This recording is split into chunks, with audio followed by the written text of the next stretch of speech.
What's up, guys?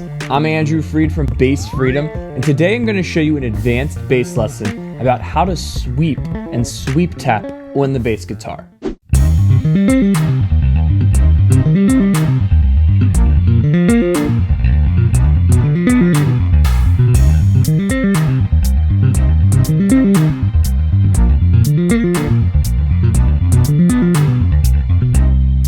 Sweeping, mainly people know from guitarists with their pick, the act of sweeping through the strings in one motion and then coming back in the same motion. For bassists, we're going to call it sweeping, but we're going to use more fingers. So what can sweeping be used for, and why is it a useful technique? For me, I have gotten really good at my arpeggios all across my neck because of sweeping. What this allows us to do is cover a lot of ground and use the extended range of arpeggios. There is a place for this. I think just between it really helping your fretboard understanding and it's fun, it's totally worth doing. So if you're a hater out there, then don't watch this video.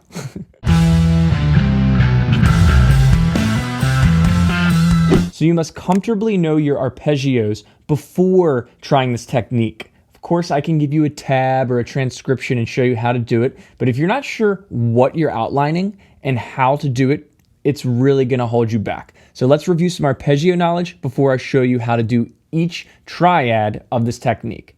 And that's what we're going to be doing. We're going to be doing major, minor, and diminished triads for the sweeping technique. We're going to learn it spanning 4 strings. On my 4-string bass, we're going to do it starting on the E string. So the intro exercise you saw, I was using a major, minor, and diminished chord. We're going to do C minor, B flat major, and B diminished. Together, these 3 chords create a nice progression. So let's review C minor. This is extended fingering arpeggio, meaning it's going to cover a lot of your instrument. Again, in its higher octave.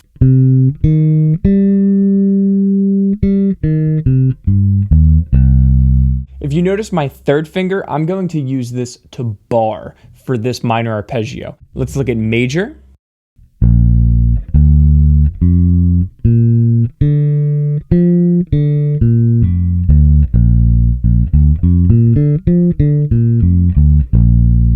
We're going to use our 2nd finger to bar here for diminished.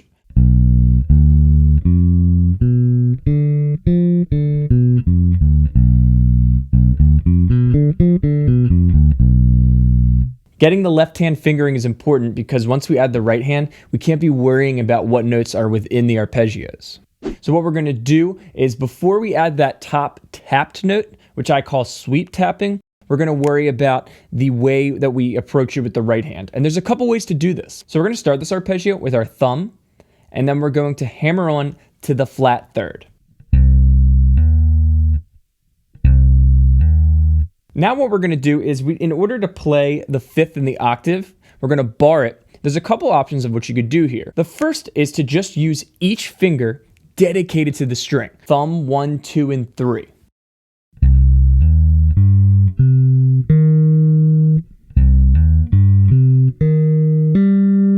We're going to finish it with a hammer. Some people aren't real good with using the 3rd finger. So another thing what we could do is crossing over the string back with our 1st finger. So we're going to go thumb 1, 2, 1.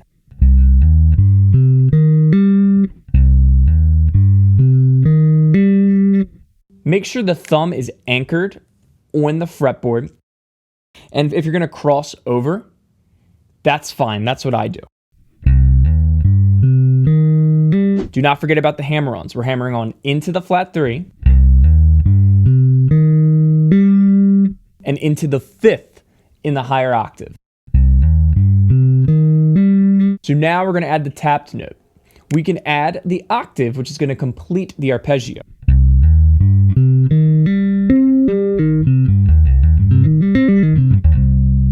This is in groups of 3s. So let's talk about when we descend. I'm going to tap the note and pull off the notes that led into it, the 5th and the flat 3.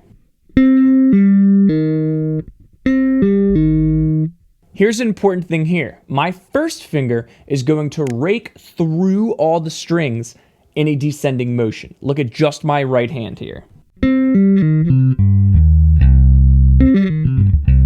It's a speedy technique, so it sounds way harder than it is. I promise, once you get the mechanics behind this, it's easier than it sounds. It's in one motion.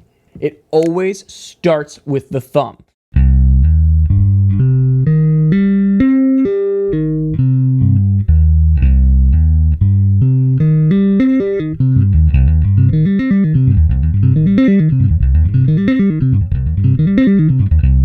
It's a pretty elegant, flowing type of feel with those groups of threes. I can really feel the pulse in it when I'm tapping the note. I'm breathing, I'm leading into it. I feel the rhythm and I feel every grouping. Another thing that I'll mention is some people do tend to just do it all with the thumb, like strumming through like a guitarist would with their pick. I feel like you don't have the same control. It's awkward. It's too much movement to get to the tapped note. So I recommend either fingers thumb 1, 2, and 3, or thumb 1, 2, and 1, where you cross over, use the first finger again. I love thumb 1, 2, 1.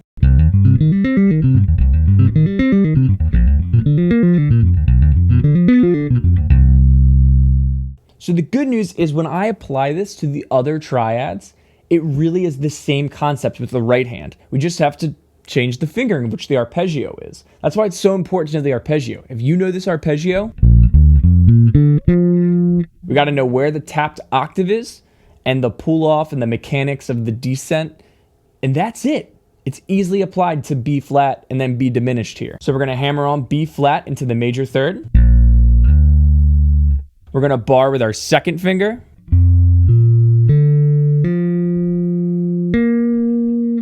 Tap that higher octave of B flat.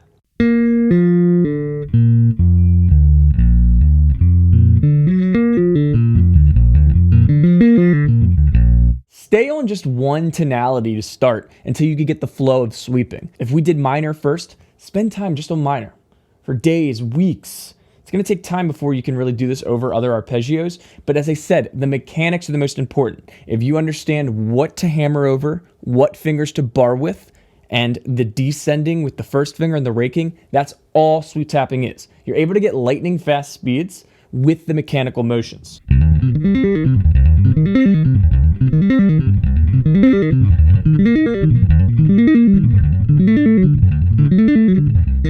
Another cool thing is if you change the top of the note, you could change the chord quality. You know, if I'm in B flat major, I'm tapping the octave, but one fret below the octave is the major seventh. So you can get seventh chords by using the triad arpeggiated form in the left hand and then changing the chord quality with the tapped note. So mess around with that.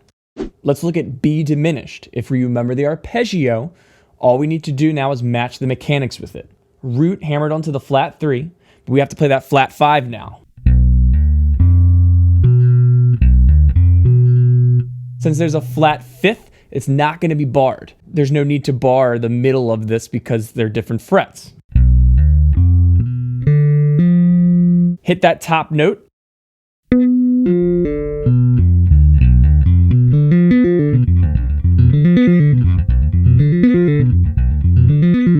Diminished chords are cool. If you know your music theory, they really connect and chromatically can combine two diatonic chords and add a lot of motion between them. So you have this nice C minor to B flat, that's a whole step away. When you put in that B diminished between it, it allows you to arpeggiate and create chords with progressions and it to be really melodic. Love it.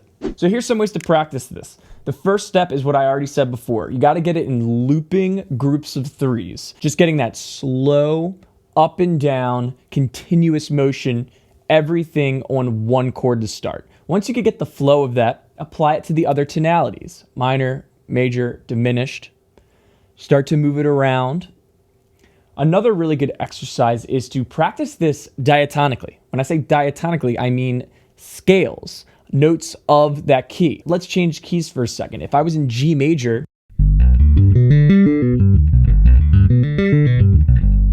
I can practice sweeping every arpeggio of that scale. If you know the order of the chords within a major scale, I would ascend each scale degree and play it to the right chord quality.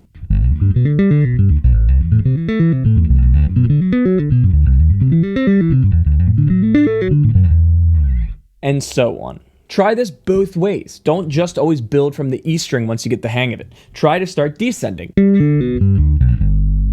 So what you'll also notice from the exercise video is that I didn't just go up and down all the time. I broke the pattern up. You don't just have to keep going up and down in those groups of threes.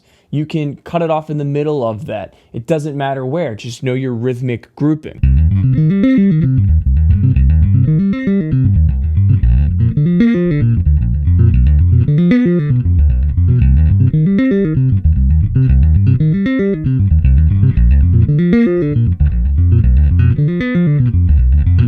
So yeah, right there I went up the groups of threes, and then I kind of kept the triad going, but I cut it off there. Have any variety with it. You know, it's gonna sound similar with arpeggios. They only have that kind of unique gap intervallic sound, but you can have a little bit of variety just by breaking up the patterns. Practice this with a metronome. Keep yourself honest.